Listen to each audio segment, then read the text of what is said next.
ہر تصویر کے دو رخ ہوتے ہیں، لیکن بدقسمتی سے ہمارے ملک میں تصویر کا ایک ہی رخ دکھایا جاتا ہے اور لوگوں کو مجبور کیا جاتا ہے کہ وہ اسی کو سچ مانیں، خواہ وہ رخ کتنا ہی بھیانک اور مسخ شدہ کیوں نہ ہو۔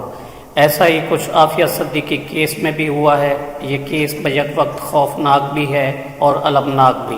ڈاکٹر عافیہ صدیقی کا تعلق کراچی کے ایک نسبتاً متمول مذہبی گھرانے سے ہے۔ باپ کا نام محمد اور ماں کا نام عصمت ہے۔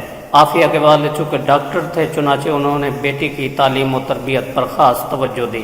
بعد ازاں 90 کی دہائی میں عافیہ اپنے بڑے بھائی کے ساتھ امریکہ چلی گئی، جہاں سے انہوں نے کوگنیٹو نیورو سائنس کی ڈگری حاصل کی۔ تاہم ایک بات جو عافیہ کی شخصیت کا خاصہ تھی، وہ شروع ہی سے اپنے نظریات میں شدید مذہبی واقع ہوئی تھی۔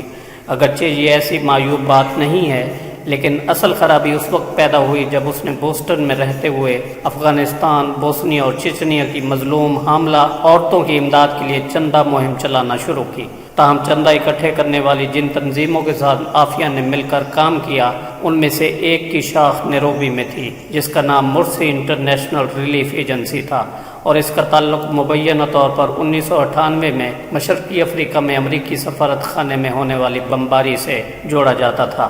بعد ازاں ایسی ہی 3 اور چندہ اکٹھا کرنے والی تنظیموں پر امریکہ نے القاعدہ سے تعلق کے الزام میں پابندی لگا دی تھی۔ 1995 میں عافیہ صدیقی کی شادی کراچی کے ایک ڈاکٹر امجد خان سے ہو گئی اور شادی کے 1 سال بعد ان کا پہلا بیٹا احمد پیدا ہوا۔ عافیہ کی طرح ڈاکٹر امجد بھی مذہب سے لگاؤ رکھتے تھے، لیکن شادی کے تھوڑے ہی عرصے بعد ڈاکٹر امجد کو احساس ہوا کہ ان کی بیوی ان کی امید سے کہیں زیادہ مذہبی رجحانات کی حامل ہے۔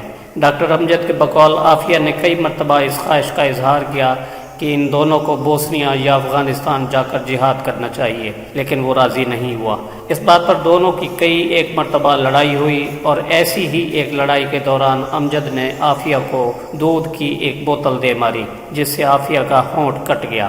پھر 9/11 کا سانحہ ہوا اور دنیا پر دہشت کے سائے لہرانے لگے۔ عافیہ صدیقی کی دنیا تو بالکل ہی بدل گئی۔ مئی 2002 میں عافیہ اور ان کے خاوند سے FBI نے پہلی مرتبہ پوچھ گچھ کی، کیونکہ اس جوڑے نے انٹرنیٹ کے ذریعے کچھ غیر معمولی چیزیں خریدی تھیں، جیسے رات کے اندھیرے میں دیکھنے کی اینک، بلٹ پروف جیکٹ اور لگ بھگ 45 کے قریب عسکری موضوعات پر مبنی کتابیں۔ واضح رہے کہ $10,000 کی یہ خریداری آج کے تقریباً 8.5 لاکھ روپے کے برابر ہے۔ انہوں نے FBI کو یہ کہہ کر مطمئن کیا کہ یہ چیزیں انہوں نے شکار اور کیمپنگ وغیرہ کے لیے خریدی ہیں۔ یہ عافیہ کی زندگی کا دوسرا غیر معمولی واقعہ تھا، اور اس کے بعد ان کی خانگی زندگی میں دراڑیں پڑنا شروع ہو گئیں۔ چند ماہ بعد دونوں میاں بیوی پاکستان آ گئے، اور پھر اسی برس اگست میں ڈاکٹر امجد نے عافیہ کو طلاق دے دی۔ طلاق کے 2 ہفتے بعد ان کا تیسرا بیٹا سلیمان پیدا ہوا۔ 25 دسمبر 2002 کو عافیہ صدیقی نے اپنے تینوں بچوں بشمول 3 ماہ کے سلیمان کو اپنی ماں کے پاس چھوڑا اور دوبارہ وہ امریکہ چلی گئی۔ 10 روز پر مشتمل اس دورے کے دوران عافیہ نے ایک اور مشکوک کام کیا، جو تاحال ان پر ثابت تو نہیں کیا جا سکا، تاہم بعد ازاں اس الزام کی وجہ سے انہیں شدید ذہنی اور جسمانی اذیت کا سامنا کرنا پڑا۔ عافیہ پر الزام عائد کیا گیا تھا کہ انہوں نے امریکہ میں ماجد خان، القاعدہ کا مبینہ کارکن، جس کے بارے میں فرض کیا گیا تھا کہ اس نے بالٹیمور میں پیٹرول پمپ اڑانے کا منصوبہ بنایا تھا، کے نام کا ایک پوسٹ باکس کھولا تھا تاکہ ماجد خان کا امریکہ میں داخلہ آسان بنایا جا سکے۔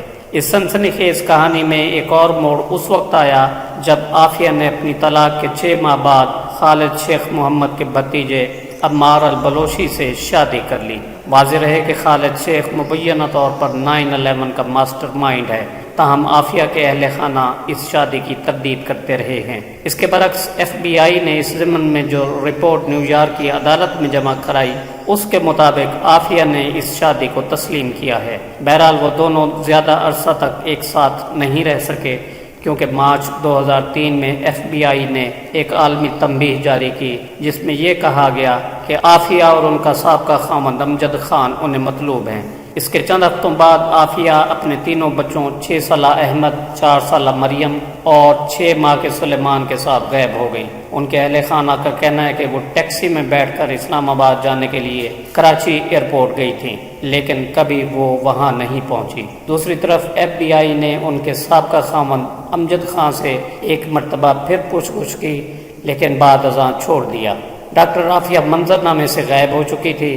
یہ اس کہانی کا ایک اور پراسرار پہلو ہے۔ امریکی حکومت نے اپنے اٹارنی جنرل جان ایشکرافٹ کے ذریعے عافیہ صدیقی کو القاعدہ کی خطرناک مفرور ملزم قرار دے دیا، جبکہ دوسری طرف عافیہ کے اہل خانہ نے کہا کہ عافیہ 2003 سے 2008 تک 5 برس افغانستان میں واقع امریکی بگرام جیل میں زیر حراست رہی ہیں، جہاں انہیں انسانیت سوز مظالم کا نشانہ بنایا گیا۔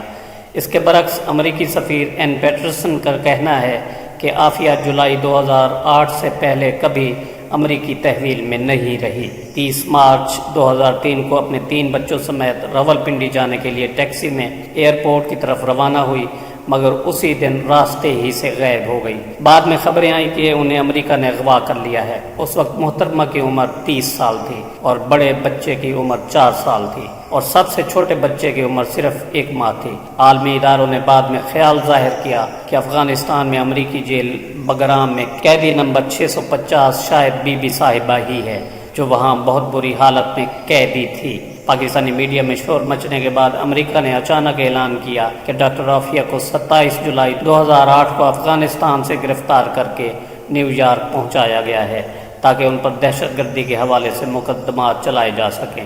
ایسے ہی ایک مقدمے میں، جس میں عافیہ صدیقی پر امریکی فوجیوں پر بندوق اٹھانے کا الزام ہے، 86 برس کی قید کی سزا سنائی گئی، اور وہ اس وقت ٹیکساس کی جیل میں قید ہے۔ یہ تھے وہ چند حقائق جو منظر عام پر نہیں ہیں اور عوام ان کے بارے میں زیادہ جانتے بھی نہیں ہیں۔ ہماری دعا ہے کہ اللہ پاک ڈاکٹر عافیہ صدیقی کو آسانیاں عطا فرمائے اور ان کو امریکہ کی ناحق قید سے جلد از جلد چھٹکارا نصیب فرمائے۔ آپ کی اس بارے میں کیا رائے ہے؟ اپنی رائے سے کمنٹ سیکشن میں ضرور آگاہ کیجیے گا۔ ویڈیو اگر اچھی لگی ہو تو اس کو لائک اور شیئر بھی ضرور کریں۔